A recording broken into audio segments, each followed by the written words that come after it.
C'était au beau milieu de la nuit quand le téléphone sonna. Une sonnerie stridente qui déchira le silence lourd de la maison et transperça mon sommeil léger, me tirant brutalement d'un rêve étrange où les arbres dansaient. Ma petite fille, Lise, son souffle court et saccadé, et ses mots, à peine audibles à travers le combiné, me dit que l'homme dans sa chambre riait. Un rire moqueur et froid. Ajouta-t-elle, elle, un rire qui faisait trembler les murs de sa petite âme. L'homme dans sa chambre, elle avait répété, alors que je savais qu'elle était seule dans cette pièce. Ou du moins, elle aurait dû l'être. Mon cœur se serra d'une angoisse soudaine. Une sensation glaciale qui se répandit dans mes veines. Car son ton n'était pas celui d'un enfant qui avait fait un cauchemar, mais d'une âme terrorisée face à une réalité insupportable. Une réalité qui venait de briser la barrière fragile de l'innocence. Qui aurait pu bien rire dans sa chambre à une heure pareille? Et pourquoi cette peur était-elle si profondément ancrée dans sa voix tremblante? Une peur qui me hantait déjà, sans que j'en comprenne la cause profonde. Je me suis levée d'un bond, et mon corps, d'un certain âge protestant contre la brusquerie du mouvement, mais l'adrénaline me poussait en avant. Chaque fibre de mon être tendue vers cet enfant, que j'aimais plus que tout. Les marches de l'escalier craquèrent sous mes pieds, des plaintes sonores dans l'obscurité, comme si la vieille maison elle-même retenait son souffle, consciente d'une discorde imminente, d'une rupture qui allait bientôt déchirer son tissu. Le cœur battant la chamade. Une mélodie frénétique et dissonante dans ma poitrine. Je suis arrivée devant la porte de la chambre de Lise. Une porte en bois clair, qu'elle avait décorée de dessins d'animaux fantastiques et d'étoiles filantes. Des images innocentes qui contrastaient cruellement avec l'horreur que j'imaginais à l'intérieur. Je n'ai pas frappé. Je n'ai pas hésité. J'ai juste tourné la poignée. Mes mains tremblantes, trahissant la panique qui commençait à m'envahir. Et j'ai poussé la porte, découvrant la pièce plongée dans une pénombre bleutée, seulement éclairée par la veilleuse en forme de lune. Lise était recroquevillée dans son lit, un petit paquet de peur sous sa couette, ses grands yeux bleus fixés sur le coin le plus sombre de la pièce, comme si une ombre invisible s'y dissimulait, attendant son heure pour ressurgir. Elle tremblait de la tête aux pieds, de petits sanglots étouffés secouant son corps fragile, et ses doigts minuscules serraient contre sa poitrine une peluche usée, un lapin rose sans oreilles, son seul confident silencieux dans l'adversité. J'ai balayé la pièce du regard, mes yeux cherchant désespérément la source de son effroi, mon esprit refusant d'abord de croire à l'impensable, cherchant une explication rationnelle. Un simple jeu d'ombre, un mauvais rêve, une illusion de la nuit. J'ai ouvert l'armoire, ses portes grinçant légèrement, révélant des rangées de vêtements d'enfants et quelques jouets éparpillés. Mais il n'y avait personne. Seulement le parfum léger de lavande de ses draps propres et l'odeur sucrée de ses poupées. J'ai jeté un coup d'œil derrière les rideaux, épais et lourds, qui recouvraient la fenêtre. Mais le monde extérieur était endormi, silencieux, indifférent à la tempête qui se préparait sous mon propre toit. Puis, mon regard s'est posé sur le lit, plus précisément sous le lit, cet espace confiné où les enfants cachent leurs trésors et leurs peurs. Un royaume secret, loin des yeux des adultes. Je me suis penchée, mon dos douloureux protestant contre l'effort, et mes yeux se sont habitués à l'obscurité du dessous du sommier. Et là, niché contre le pied du lit, à peine visible dans l'ombre, se trouvait le téléphone portable de Marc, le beau-père de Lise, mon gendre. Un frisson d'une intensité insupportable me parcourut l'échine, froid et sinistre, bien plus glaçant que le vent d'hiver. Le rire. L'homme dans la chambre. Son téléphone sous le lit de Lise. Tout se mélangeait dans ma tête. Un tourbillon d'images et de pensées sombres, incohérentes au début, puis d'une clarté terrifiante. Pourquoi son téléphone était-il là, à cette heure tardive, dans la chambre d'une petite fille? Et pourquoi Lise était-elle si effrayée? Une angoisse sourde, pressante, commença à s'installer en moi, une certitude naissante que quelque chose d'horrible, d'indicible, avait eu lieu, ou était sur le point de se produire. sous ce toit qui était censé être un havre de paix et de sécurité. Les fondations mêmes de ma confiance, de ma conception de la famille, venaient de vaciller, de s'effondrer comme un château de cartes. Les jours qui ont suivi ont été un flou d'anxiété et de suspicion, chaque heure étirée, chaque moment empreint d'une tension invisible qui m'étranglait lentement. Lise, ma douce et joyeuse petite fille, n'était plus la même. Elle s'accrochait à ma jupe, ses petits doigts serrant fermement le tissu, comme si j'étais son unique ancre dans un océan d'incertitude. Ses yeux, autrefois pétillants d'espièglerie, étaient désormais cernés de poches sombres, et une tristesse infinie y flottait. Un regard perdu qui me déchirait le cœur à chaque fois. Ses nuits étaient agitées. Des gémissements étouffés et des cris perçants me parvenant parfois de sa chambre. Des échos de cauchemars terrifiants qui la laissaient épuisée et hagarde le matin. Elle refusait de dormir seule, insistant pour que je reste à ses côtés, et ses petites mains agrippées à ma chemise, comme si ma présence physique pouvait la protéger des ombres qui la hantaient, des rires silencieux qu'elle seule semblait entendre. Les draps mouillés étaient devenus monnaie courante. Un retour en arrière douloureux pour une enfant de son âge qui avait depuis longtemps acquis la propreté nocturne. Un signe évident de la détresse psychologique qui la submergeait. Un symptôme visible, d'une souffrance invisible. Je la surveillais sans relâche, mes sens en alerte maximale, observant chaque interaction entre elle et Marc. Mon gendre, cet homme charmant et respecté, pilier de la communauté, un entrepreneur prospère, père de famille dévoué en apparence. Il avait toujours été très affectueux avec Lise. Peu, être trop, pensais-je maintenant avec une angoisse grandissante. Ses baisers sur sa joue duraient un peu trop longtemps, ses mains caressant, ses cheveux s'attardaient parfois. Des gestes que j'avais toujours interprétés comme de l'amour paternel, mais qui prenaient désormais une tournure sinistre à la lumière de la découverte sous le lit.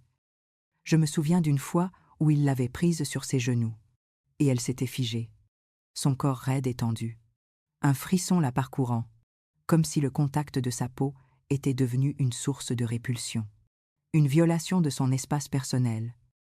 J'avais alors ignoré ce détail, pensant à une fatigue passagère de l'enfant. Mais maintenant, cette scène me revenait avec une clarté effrayante, un fragment de puzzle qui commençait à s'assembler avec d'autres, pour former un tableau horrible. Marc avait aussi commencé à l'appeler, même quand elle était dans la même pièce. Des appels téléphoniques insistants, des messages textes qu'il lui montrait en riant, un jeu étrange qui me laissait perplexe. Il était devenu trop présent, trop impliqué dans sa vie. Un comportement qui, rétrospectivement, me paraissait envahissant, suffocant même. Il passait souvent près de sa chambre la nuit. Des bruits de pas légers, des murmures étouffés, que j'avais d'abord attribués à l'insomnie, à une soif nocturne, mais qui prenaient désormais une signification terrifiante, celle d'une présence furtive, d'une intrusion silencieuse et répétée. Je le voyais s'attarder près de sa porte, l'oreille tendue, une ombre mouvante dans le couloir obscur, comme un prédateur guettant sa proie, un spectacle que je ne pouvais plus ignorer, que mon esprit refusait de minimiser. Je savais, avec une certitude grandissante, qu'il se passait quelque chose d'anormal, quelque chose de grave, de profondément perturbant. Ma fille, la mère de Lise, Élise, semblait ne rien voir. Ou peu, être refusait-elle de voir. Elle attribuait le changement de comportement de Lise à une phase, à la nervosité d'être une enfant, à une imagination débordante, des excuses qu'elle répétait comme un mantra, une tentative désespérée de rassurer son propre esprit face à l'inconfort de la situation. « Maman, tu es trop protectrice », disait-elle avec un sourire forcé, un sourire qui ne parvenait pas à masquer la tension dans sa voix. Lise est juste un peu sensible. Tu sais comment elle est, pleine d'imagination. Mais le rire, le téléphone, les nuits blanches de Lise, les lits mouillés, son regard de terreur, tout cela n'était pas le fruit d'une simple imagination débordante. C'était une douleur réelle, tangible, qui s'était logé au plus profond de l'âme de ma petite fille. Et je ne pouvais pas, je ne voulais pas, l'ignorer. La situation était devenue intenable. Je ne pouvais plus vivre sous le même toit avec cette angoisse constante, cette certitude grandissante qu'un danger invisible planait sur Lise. J'ai pris une décision difficile, mais inévitable. J'ai annoncé à Élise que j'allais emmener Lise voir un spécialiste, un psychologue pour enfants. Elle a d'abord résisté, arguant que ce n'était pas nécessaire, que je dramatisais. Mais ma détermination était inébranlable. Mon regard si ferme qu'elle a finalement cédé. Être plus pour me faire taire que par conviction réelle. Elle a consenti à accompagner Lise au premier rendez-vous. Une sorte de compromis silencieux entre nous. Une trêve fragile dans la bataille non déclarée qui faisait rage. Le cabinet du psychologue était un lieu chaleureux, décoré de couleurs douces et de jouets en bois. Un espace conçu pour apaiser les peurs des enfants. Le docteur Duval, une femme d'une 50aine d'années, aux yeux bienveillants et à la voix douce, nous a accueillis avec un sourire rassurant. J'ai décrit le changement de Lise, et ses cauchemars, son anxiété, son repli sur elle-même, la peur dans ses yeux. J'ai mentionné le téléphone sous le lit, le rire, l'insistance de Lise. Élise est restée silencieuse la plupart du temps, ses yeux fixés sur ses mains, comme si elle espérait que la situation se résolve d'elle-même, sans qu'elle ait à y faire face. Le docteur Duval a suggéré de commencer par une séance de jeu et de dessin avec Lise seule, pour lui permettre de s'exprimer à son propre rythme, dans un environnement qu'elle pourrait contrôler. Quand Lise est revenue, ses joues étaient rougies, et ses yeux brillaient d'une lueur étrange, un mélange de soulagement et d'une douleur profonde. Elle tenait fermement dans ses petites mains un dessin, une feuille de papier sur laquelle elle avait gribouillé, avec une intensité enfantine, une figure sombre et indistincte, une silhouette d'homme avec une bouche souriante et des yeux creux, des yeux sans âme. La silhouette était entourée d'un halo de rouge et de noir, des couleurs sombres qui exprimaient la terreur. Et en bas du dessin, dans un coin, elle avait écrit maladroitement, en lettres tremblantes, « L'homme qui rit ». Le docteur Duval nous a regardés, Élise et moi, son visage marqué d'une profonde gravité. Lise s'est ouverte à moi. Elle commençait, sa voix douce, mais ferme. Elle a parlé de l'homme qui vient la nuit, de ses jeux secrets, des rires qui ne sont pas drôles, de la douleur qui l'accompagne. Puis, elle a prononcé les mots que je redoutais, des mots qui ont frappé mon cœur comme un marteau, brisant en 1000 morceaux l'illusion de sécurité que j'avais tant voulu préserver. Lise a été agressée, et elle a nommé son agresseur. C'est Marc. Le monde s'est écroulé autour de moi. L'air est devenu lourd, irrespirable, comme si tout l'oxygène avait été aspiré de la pièce. Mes genoux ont fléchi, et j'ai dû me retenir à une chaise pour ne pas tomber, mes mains tremblant de manière incontrôlable. Une vague de nausée m'a submergée, une sensation de dégoût si intense que j'ai cru vomir sur place. Mon cœur s'est brisé en 1 million de fragments pour ma petite Lise, pour son innocence volée, pour la douleur inimaginable qu'elle avait dû endurer seule. Dans le silence de la nuit, la rage a commencé à monter en moi, une fureur ardente qui menaçait de consumer tout sur son passage, une soif de justice pour cet enfant brisé. Élise, ma propre fille, a réagi différemment.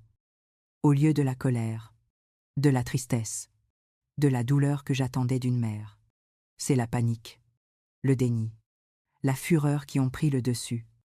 C'est impossible. A-t-elle crié, et sa voix perçante, stridente.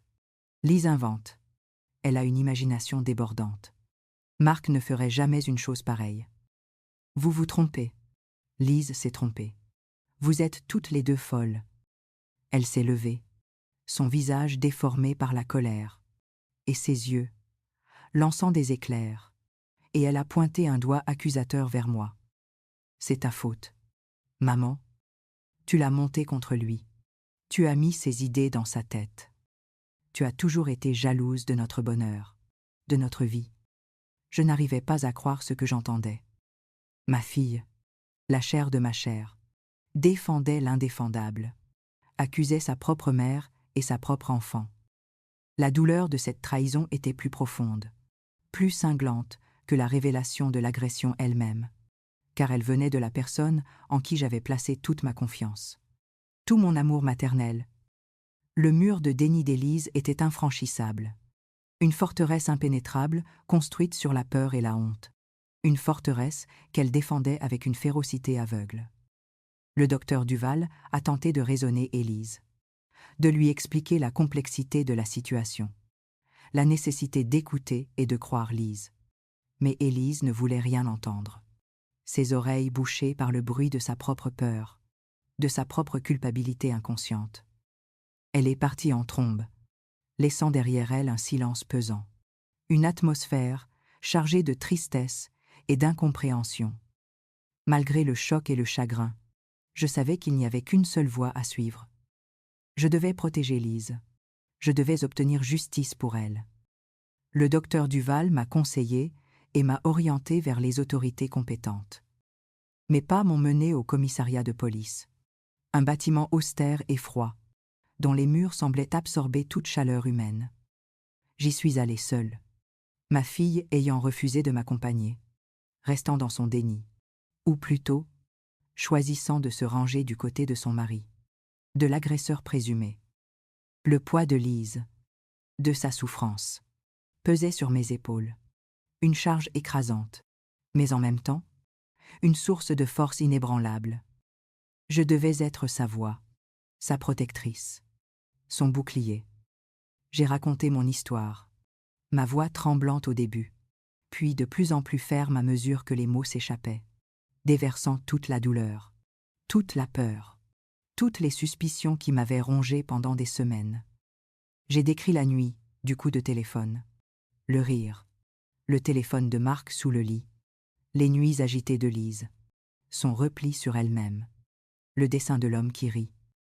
J'ai parlé des conclusions du docteur Duval, des révélations déchirantes de Lise.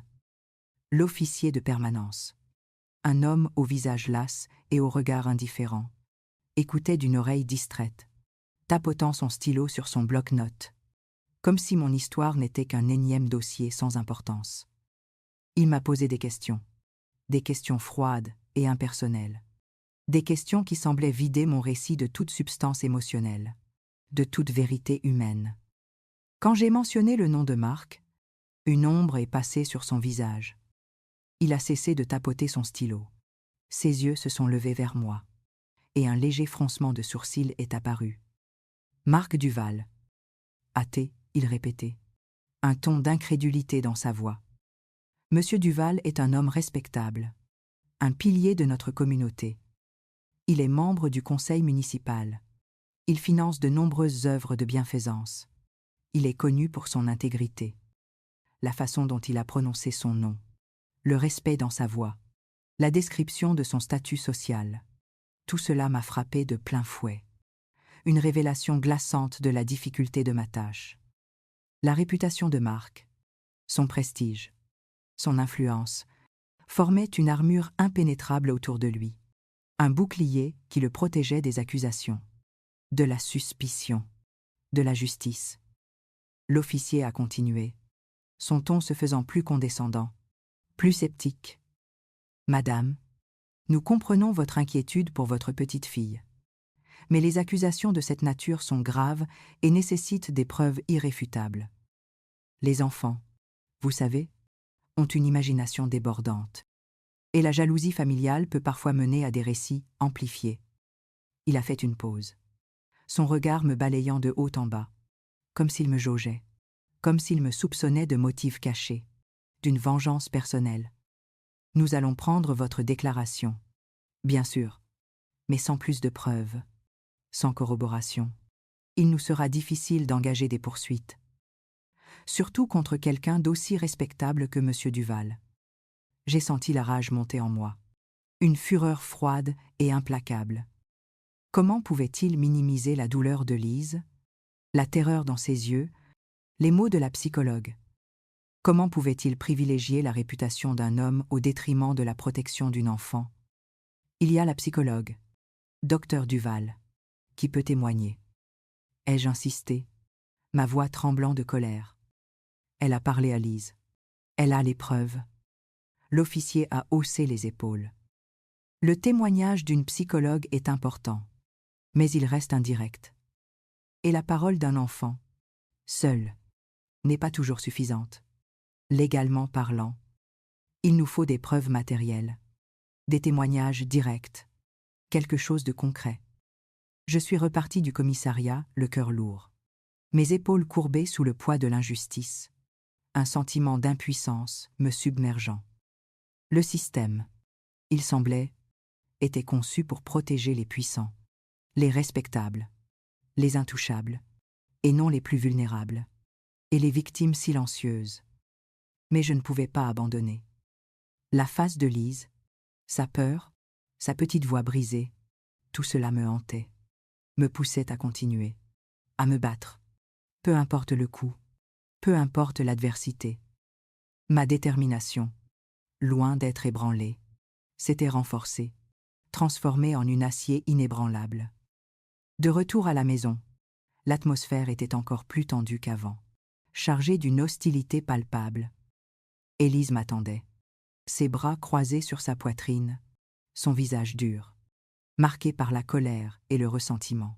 « Tu as osé » a-t-elle commencé, sa voix sifflante, glaciale. « Tu as osé aller à la police et dire de telles horreurs sur Marc, sur ton propre gendre, le père de Lise.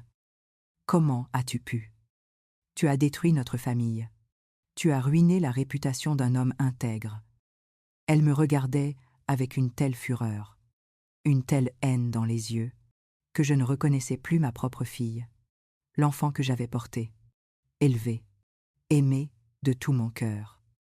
J'ai tenté de lui expliquer, de la faire entendre raison, de lui faire voir la vérité, la souffrance de Lise. Élise, c'est ta fille, ta chair. Elle a besoin de toi. Elle a été blessée. Marc lui a fait du mal. Comment peux-tu le défendre? Comment peux-tu douter de ta propre enfant? Mais elle ne voulait rien entendre. Ses paroles s'enchaînaient, un torrent d'accusations et de reproches. Une tentative désespérée de se convaincre elle-même, de se protéger de la vérité qui la terrifiait. Tu es jalouse de notre mariage. Tu as toujours voulu nous séparer. Tu es une vieille folle, une vieille femme aigrie qui voit le mal partout. Lise est une enfant fragile, influençable, et tu as profité de sa faiblesse pour semer la discorde. Les mots d'Élise étaient des poignards qui transperçaient mon cœur, des blessures profondes et sanglantes. La trahison de ma propre fille était insoutenable, une douleur plus intense que n'importe quelle autre. Elle avait choisi son mari, son confort, sa réputation, au détriment de sa propre enfant, de sa propre mère. Elle avait construit un mur d'illusions autour d'elle, un mur qu'aucune vérité ne pouvait franchir. La famille, telle que je l'avais connue, était brisée, irréparable.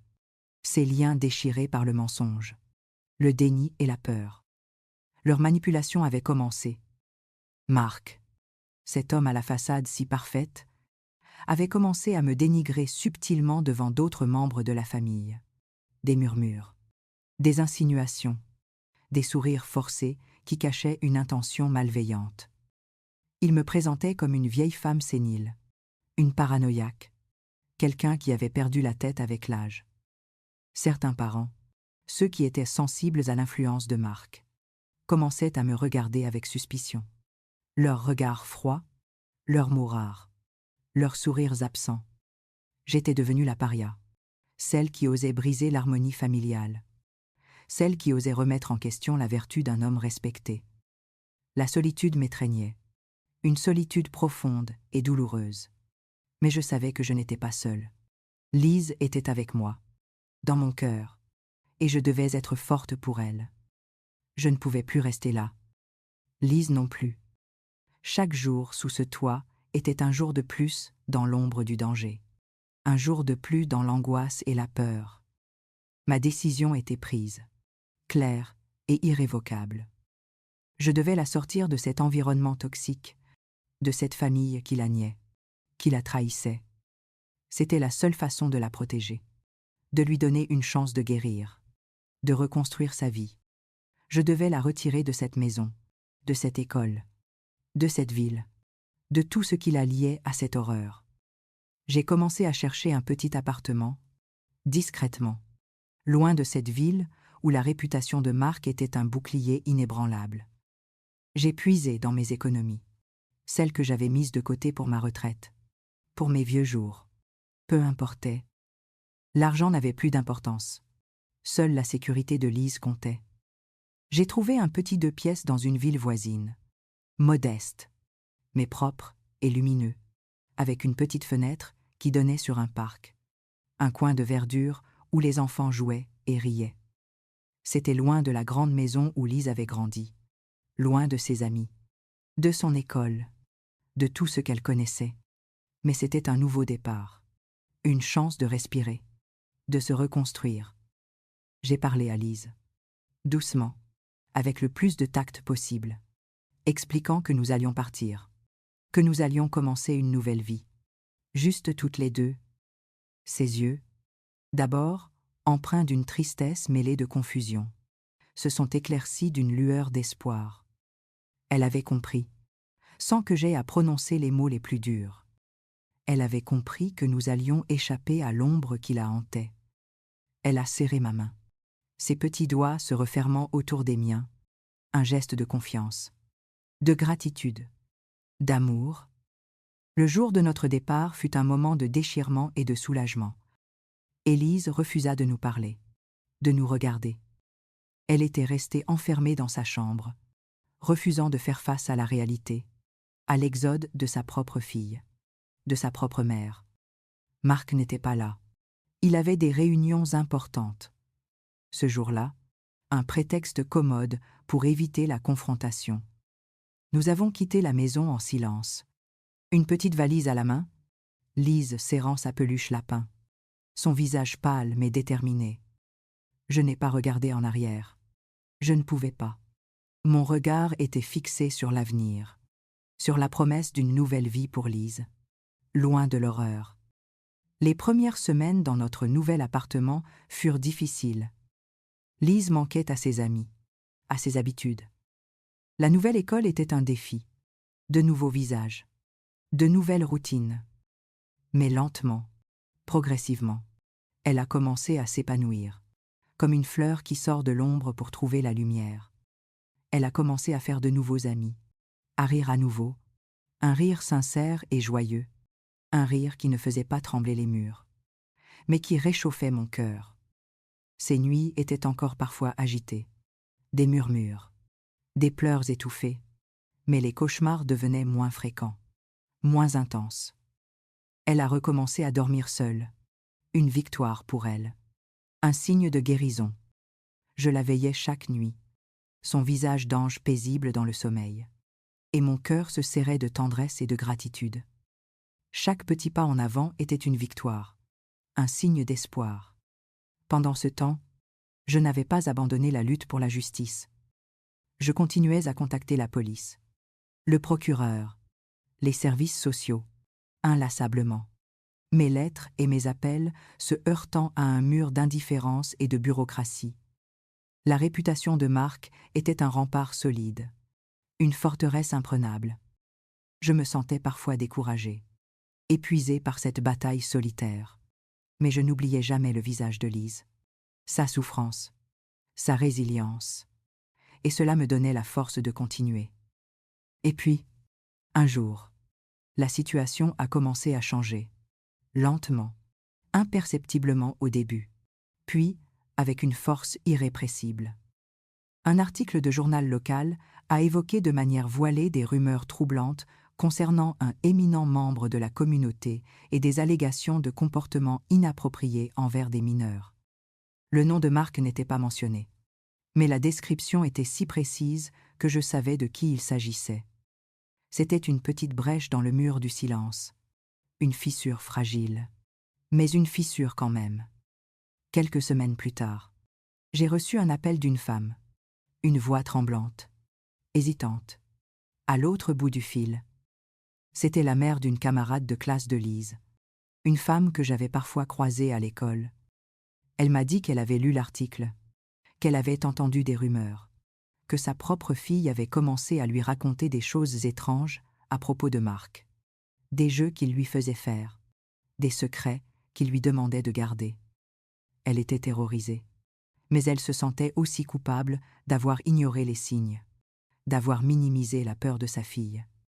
Elle m'a demandé conseil, elle m'a demandé de l'aide. Je lui ai raconté mon histoire, l'agression de Lise, le déni d'Élise, la résistance de la police, la solitude de ma lutte. Elle a pleuré, elle m'a remercié, et elle a promis d'agir, de se battre. À mes côtés, ce fut le début d'une avalanche. D'autres parents ont commencé à se manifester. Des murmures, des doutes, puis des accusations claires et distinctes. Les histoires étaient similaires. Des jeux secrets, des rires étranges, des contacts inappropriés, des menaces voilées, la peur des enfants, le déni des parents. Une mère a même découvert des messages textes explicites sur le téléphone de sa fille, des messages envoyés par Marc, des mots qui brisaient le cœur, des mots qui prouvaient l'horreur. Un autre parent a trouvé une vidéo courte et floue, mais suffisamment explicite pour briser toute illusion d'innocence. Les preuves s'accumulaient, des preuves matérielles, des preuves irréfutables qui ne pouvaient plus être ignorées. La communauté, d'abord silencieuse, puis réticente, a commencé à se réveiller, à s'indigner. La réputation de Marc, autrefois si solide, a commencé à s'effriter, à se fissurer sous le poids des témoignages, des preuves, des murmures qui se transformaient en cris de rage. Les médias se sont emparés de l'affaire. Des articles de journal, des reportages télévisés, des interviews avec les parents, avec les psychologues, des reportages qui ont révélé l'étendue de l'horreur, la profondeur de la trahison. Marc Duval, l'homme respectable, le pilier de la communauté, était démasqué, son masque tombé, révélant le monstre qui se cachait derrière. Les autorités, sous la pression croissante de l'opinion publique et des preuves accablantes, n'ont eu d'autre choix que d'agir. Marc a été arrêté, son image s'affichant sur toutes les chaînes de télévision, son visage impassible, mais ses yeux trahissant une peur et une fureur contenues. L'enquête a été lancée, rapide et minutieuse. Les témoignages des enfants, des parents, des psychologues, des experts, et se recoupant, se confirmant, se renforçant mutuellement. La justice, enfin, était en marche, lente mais inéluctable. Le procès fut un événement retentissant, une affaire qui a choqué le pays tout entier. La salle d'audience était bondée, la tension palpable, les regards fixés sur Marc, assis dans le box des accusés, son visage marqué par la fatigue et la défaite, mais toujours aussi froid, aussi distant, aussi dénué d'émotion. J'étais là, assise au premier rang, Lise à mes côtés, tenant ma main, et ses petits doigts serrant fermement les miens. Elle avait grandi, elle était plus forte, plus résiliente, mais les cicatrices de l'agression étaient toujours là, invisibles mais profondes. Elle témoignait avec une dignité et un courage qui m'ont empli de fierté. Sa voix douce mais ferme, racontant son histoire, son calvaire, sans haine, sans rancune, juste la vérité, pure et simple. Les témoignages des autres enfants, des autres parents, des experts, ont peint un tableau terrifiant de la manipulation, de la perversité, de l'abus. Marc a nié jusqu'au bout, plaidant non coupable, accusant les enfants de mensonges, les parents de vengeance, moi de jalousie. Mais les preuves étaient là, accablantes, irréfutables. La vidéo, les messages textes, les dessins, les témoignages concordants, tout cela a brisé la carapace de son déni, de ses mensonges. Le verdict est tombé. clair et sans ambiguïté. Coupable. Marc a été condamné à une longue peine de prison. Une sentence juste, mais qui ne pouvait jamais réparer la douleur, les blessures, les traumatismes infligés à ces enfants innocents. La salle d'audience a éclaté en applaudissements, des pleurs de soulagement, des embrassades. J'ai serré Lise dans mes bras, mes larmes coulant librement sur ses cheveux, des larmes de soulagement, de gratitude, de tristesse. Aussi, la justice avait été rendue. La lumière avait enfin percé l'obscurité. Les mois qui ont suivi furent un long chemin vers la guérison pour Lise. Elle a continué sa thérapie. Elle a appris à exprimer ses émotions, à surmonter ses peurs, à reconstruire sa confiance. Ses nuits sont devenues paisibles.